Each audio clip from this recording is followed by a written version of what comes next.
All right, for today's Hilltopper Alumni Spotlight, the three-sport stud duck, Robbie Stewart. This guy was simply a playmaker, a standout in football.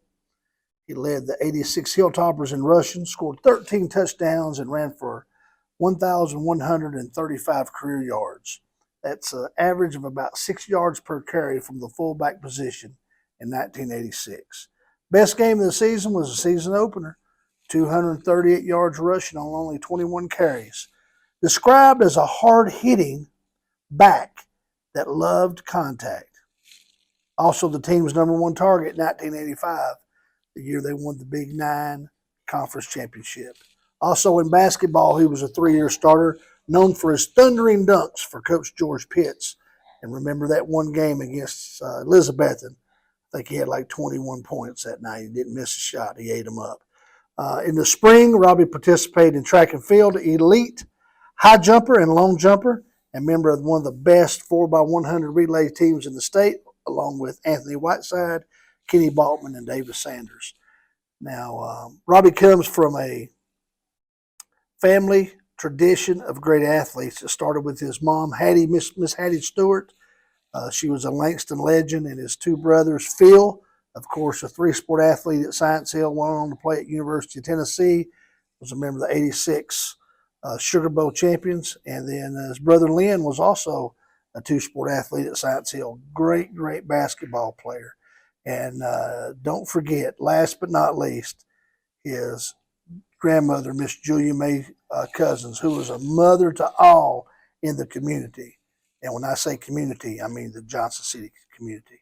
So today's Hilltopper Alumni Spotlight, none other than Robbie Stewart.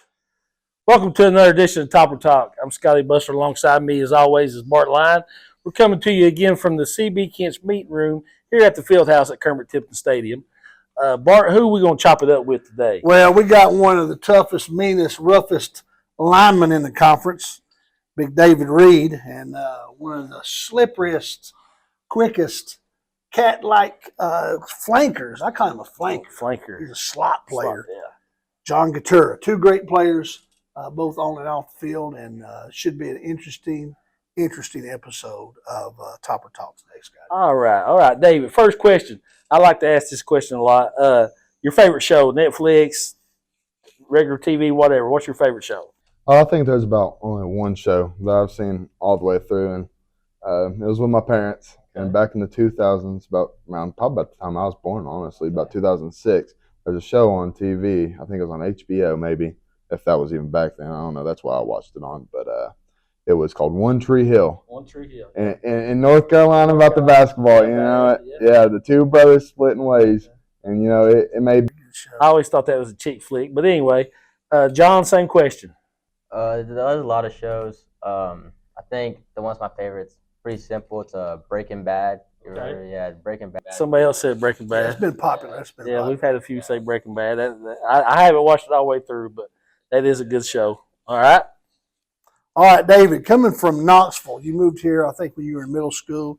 How was the change of coming from a big city like Knoxville to a small town like Johnson City? How did you adapt? Well, I mean, the change was different because, I mean, that there's not middle school football in Knoxville. I mean, it is like our recreation club all the way to, even 14-year-olds were playing.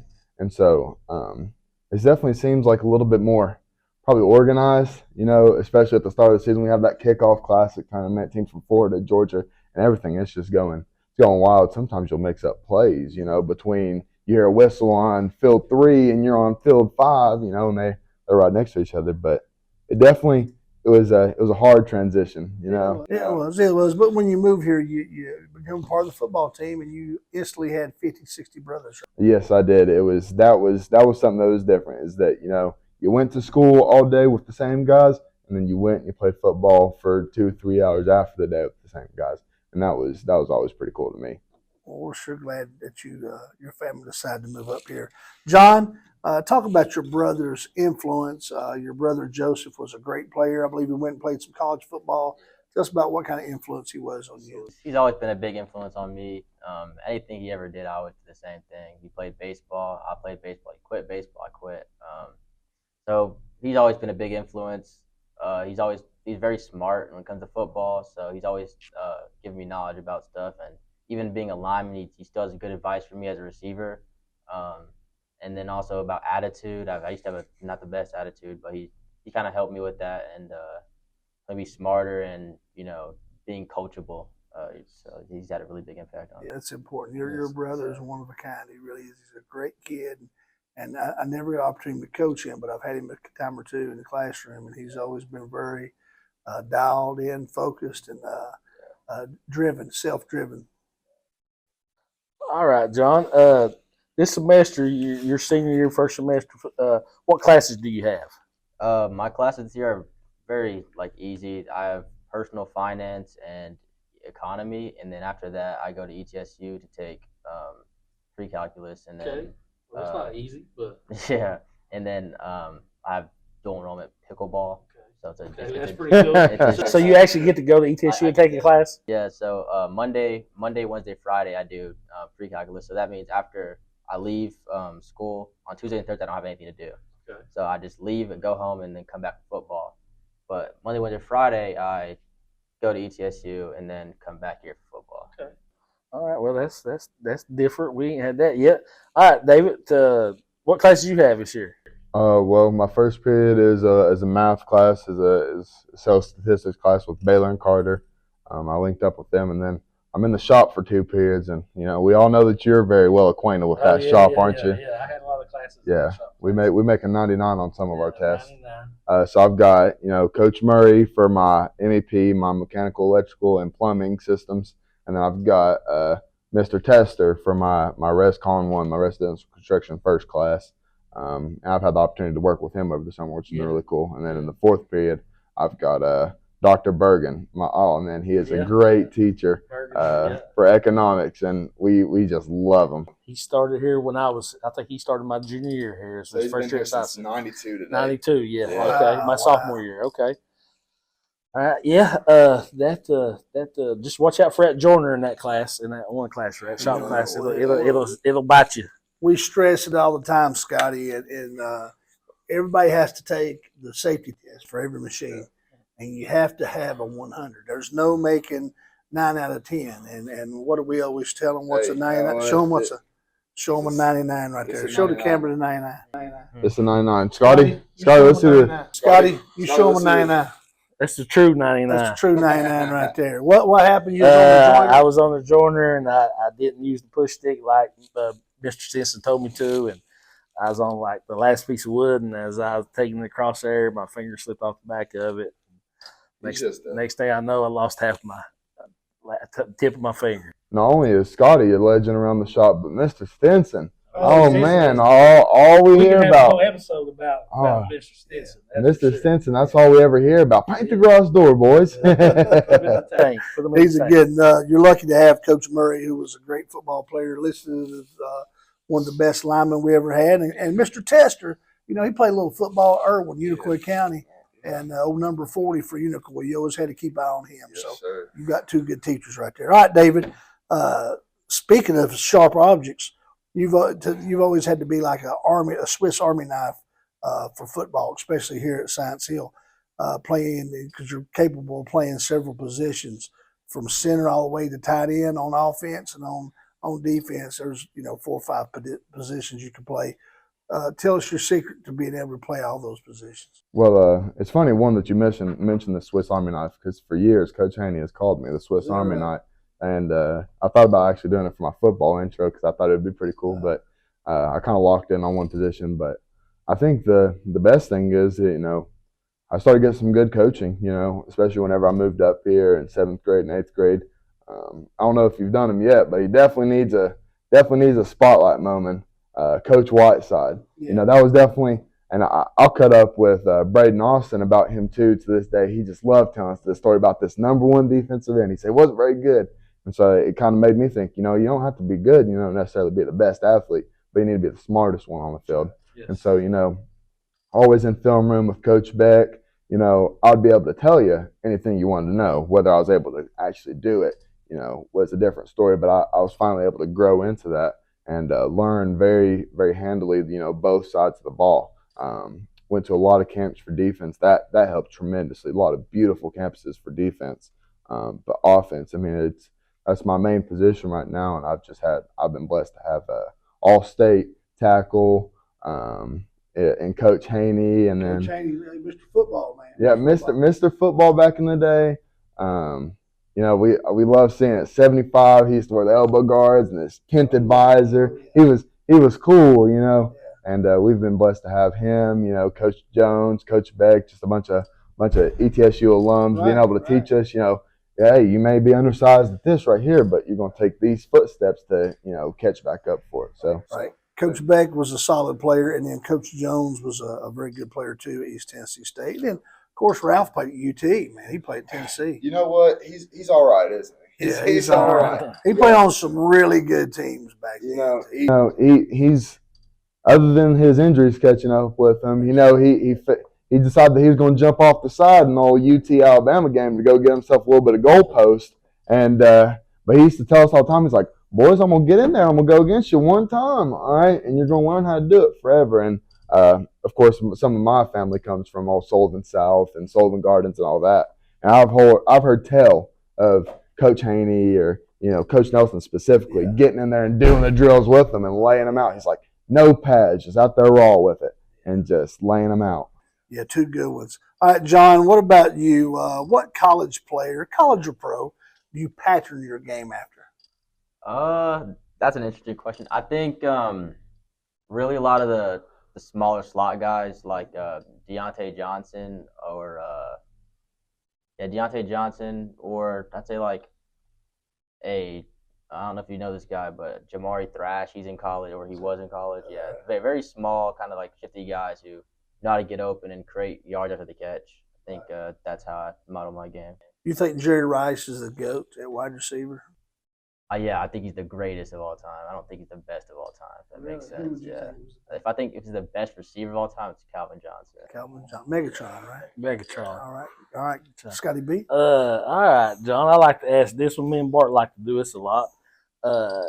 Eating. So, what's your favorite restaurant?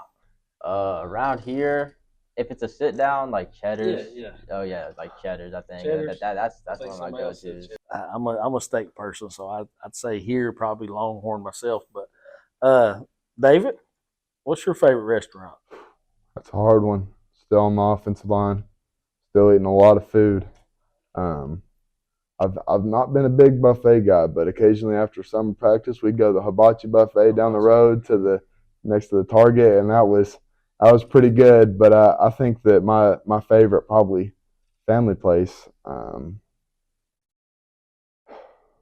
I don't get to eat out a lot. There's so many of us that it's it's about you have to pull a new mortgage. Man, I really like Wild Wing Cafe. Okay. That's a good one. That's a good one. Talking about buffets back in the day, we had Ryan's down here beside Target, and that worked place together for a while. Yeah, That was a Ryan's. Okay. That was Ryan's Steakhouse. Yeah, but they did remember buffet style. We was known to eat there a little bit. Yeah, we I were. told you about that one off Merchants down there, Austin Steakhouse, a little bit. Yeah, that's right. That's right. Okay. All right. Coach Eads is your position, Coach John. Talk about that wide receiver room, some of your teammates.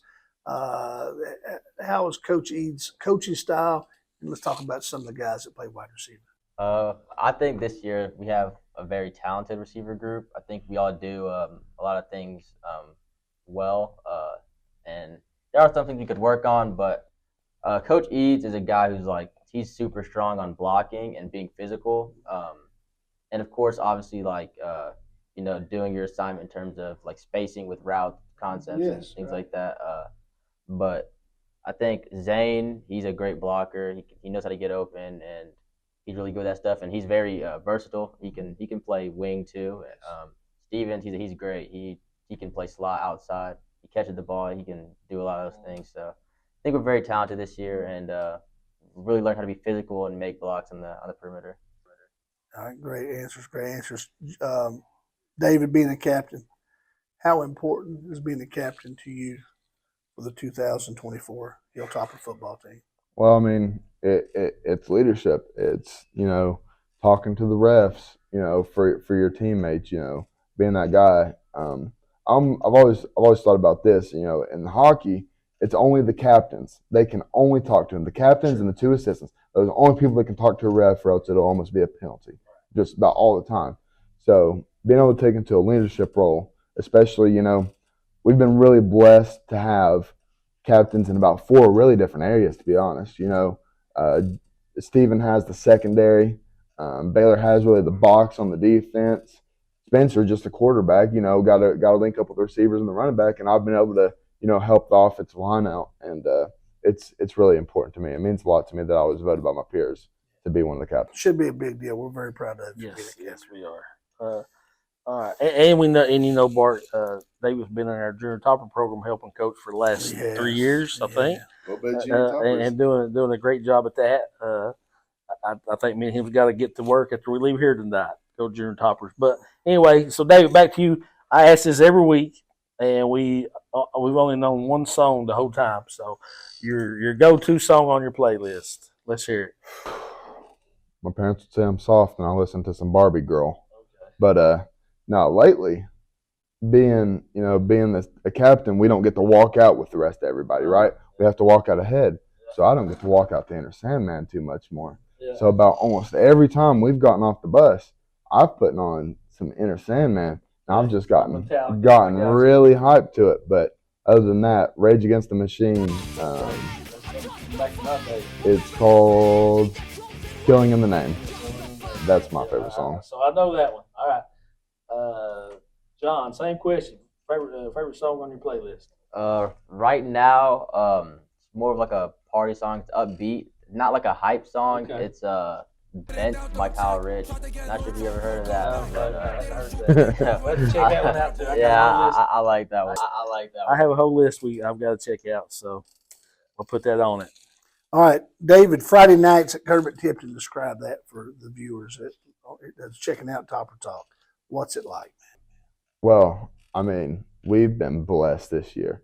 We have had an abundance of support. Honestly, there's been times whenever I've looked up in the stands when we've had bad years, and I've been like, "Wow, this sucks." Not having we really back up the city, and we need the city to back us up sometimes. You know what I mean? Whether you're an alumni, whether you're in the junior topper program, we need that help. Every little bit's going to help. A Friday night at Kermit Tipton, though, is electric. No matter who you're going to play. Union had a traveling crowd from, up in Virginia. They had cowbells, the whole 9 yards, and we had our junior toppers players up there. And that's probably my favorite part, is walking through the helmet with all the junior toppers, and they're just so excited to see you. They could care less whether you don't play a snap or you're a Baylor necessary going D1. They could care less who you are. And Kermit Tipton it means a lot to me. It's home. It is. John, you have David. Now David has a big fan club as well, but you have a pretty good following when it comes to all your games. Tell us about family support and how important it is to you. Oh yeah, it's always good knowing that there's someone that's close to you that comes to watch you. You feel like supported and everything. My mom and everyone on my mom's side, they make sure to make a great effort to come out with my uncles and aunts and everything. We get pictures after the game and all that. And then my dad and my brother recently came back from college. It's always good, seeing them there and knowing that they've been supporting us, and we've had football in our family for a little while now. So I like that football culture and how they support us there. Where's your brother play at now? He plays at Briarcliff in Iowa. All right. Well, guys, we haven't talked about Friday night, but let me first just say that how proud that Topper Nation is of how hard you guys played Friday night. You got punched in the face, and you got back up and punched them right in the face. So went toe to toe with them the whole game. So, with that being said, John, how important is it to come out this week and start out strong against a pretty decent William Blunt team? Are we going to have any letdowns, or are we just going to come out and jump right on them? I think that's the most important thing, is coming out there and jumping right on them. Don't let them get any momentum. Obviously, I think we're the favorites coming into this. We're a ranked team. I think jumping on them, out physicaling them up front. I mean, they're a hungry group and they want it. And I think we got to go out there and jump on them and go out and want to win the game from the jump, and we can beat them in 2 quarters and have the younger guys come in and play. I think nice. you're right. I think you're right, David.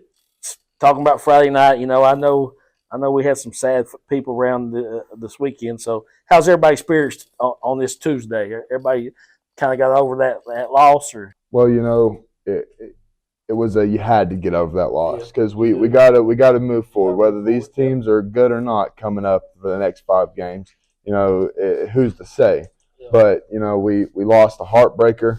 But I do believe that we out physicaled them. And I'm going to speak a little bit on my offensive line and say that was probably some of the best line play we've had this year. And I don't think that there's another D line like that Maryville D line or that Jefferson County D line, for a matter of fact. Yeah. And I think that we're just going to keep rolling, keep on getting Aiden Perry and Ian Mathis and Nolly Anderson, all them, and better than that, say the 4 horsemen. We're going to keep on getting the 4 horsemen because lately they've been treating us like some good running back, like they've been getting their touchdowns and stuff. They've been bringing us brownies and cookies and stuff. So you buy a way to a lineman's heart with some food. through their stomach. Yeah, through their stomach. All right, you mentioned the offensive line: Horn, Sawyer, Jelly, yourself, throw in Corbin as well as there's one more. Gabe Hoffman, who has been Six-man Trenton. Trenton's done great. I'm so glad to see Trenton out there. He's been banged up the last year and a half, it seems like.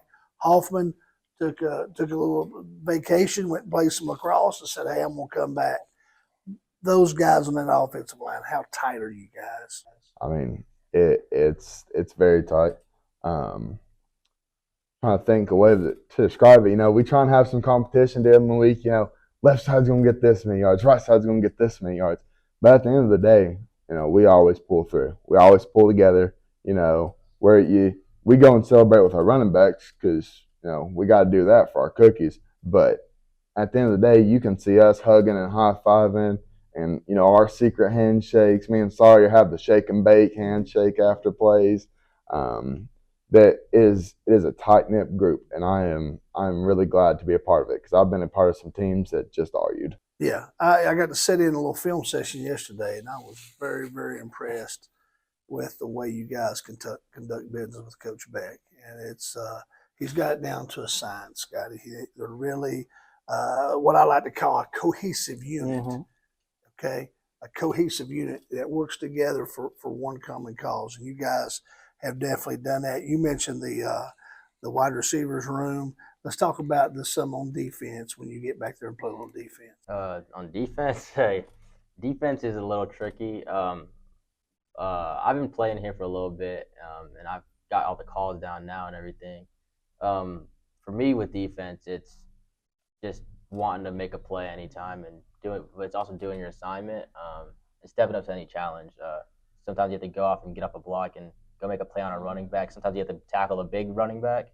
And it's a challenge, but you have to do it. And then obviously coverage. You're covering a very good guy in one-on-one, and that's another challenge you have to step up to. So I think defense is something that you have to know it's challenging, and you have to step up to the challenge. Coach Elijah Mathis, your position coach on defense. Talk a little bit about getting to play for him. Yeah, he's good. He's very good with teaching technique and understanding that because he's obviously played here. He was very good here.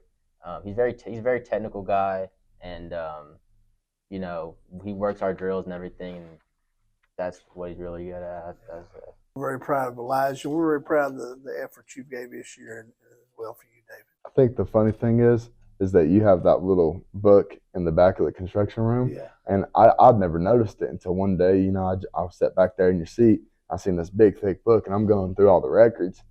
Elijah Mathis had like 3 starts and was 3-0 in 2015 at quarterback. I was like, "What is this?" Yeah. I thought Magoo was like, the guy, back in the day. Bedard was the quarterback, and he got hurt, and we had to go Wildcat for 3 games. And of course, I do the broadcast for ESPN Tri-Cities, 97.7 FM. Sorry for the plug, Scotty. 97.7 FM. Set your dials to that. But I knew it was coming, and my buddy who does the broadcast, we talked about it. guard and passing and this and that. And I'm thinking, man, he don't even know what's going on. And Elijah comes out, and we wildcat it for 3 games. And Elijah does an amazing job. He's about like you guys. He can play multiple positions. He's a ball player, you know. Yes. And what's so great about Elijah is he's one of those a person that can turn it over, not just play, but can coach as well. Sometimes we have people that can play that can't coach. Sometimes we have people that weren't worth a dime playing, but they're real good coaches. Yes. But you're lucky to have those guys, and you're lucky to have the entire staff that Coach Carter has put together for you guys. Okay. There you guys. Yep. All right. So, John, what's your? I've asked this a couple of times. Your plans after high school. I mean, what do you plan? What do you see yourself doing? Still a little blurry, but I think I want to go to college and study computer science. Okay. I think I'm gonna end up working in some form of cybersecurity. Okay. That's big business. Yeah, I think that's what I'm gonna end up doing. Cool. Yeah. That's pretty cool. All right. All right, David. I'm gonna ask you a different question. What's your favorite football moment? Well, I was asked this question by Matty Diamond in the school news, and at the time I had said, Union, I think it was my junior year, was the first year we played them. Baylor had sat on about a 15-foot long bench and snapped it in half. And I never heard that story. he snapped it in half, and this was in halftime, and we're not winning by a lot. They're a good physical football team, especially there. It was a crazy environment. Yeah. And Coach Carter, he grabs me. He's like, David, why are you laughing? And he sees Baylor, and he rushes over like Baylor was hurt. But now that you're thinking, maybe you guys have been talking about Coach Elijah Mathis. I was thinking about a story Magoo told me back in the day. And Mathis was his running back at sometimes. He was like, well, I'd be dropped back there passing, and he'd be on my blind side, and I'd hear a crack. Elijah would be on the ground, and I knew that was my alarm to get out the pocket. And I loved hearing that story. You guys just reminded me of that one. All right. We'll take that. All right. Scott, you got anything? I don't have anything No, else. I think that's a wrap for this edition of Topper Talk. Make sure you subscribe, like, and share our YouTube page, and come back next week when we have all new guests. And until then, go Toppers. Go Toppers.